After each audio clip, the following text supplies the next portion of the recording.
లాస్య తల్లి ఎప్పుడొచ్చానన్నా? నమస్తే ఆంటీ గారు, ఇప్పుడే వచ్చాను. పెద్దలంటే ఎంత మర్యాదమ్మా నీకు?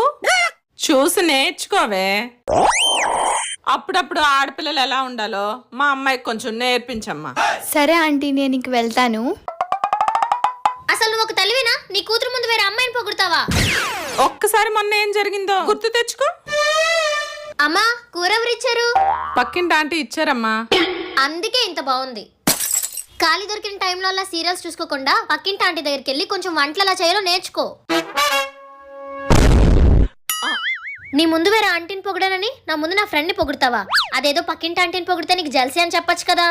పక్కనోడికి మనం అంటే తెలియాలంటే మాటల్లో చెప్పకూడదు, చేతల్లో చూపించాలి. అందుకే నా మంట నీకంటించాను. కాలిందా? అమ్మను మించి దైవం ఉన్నదా?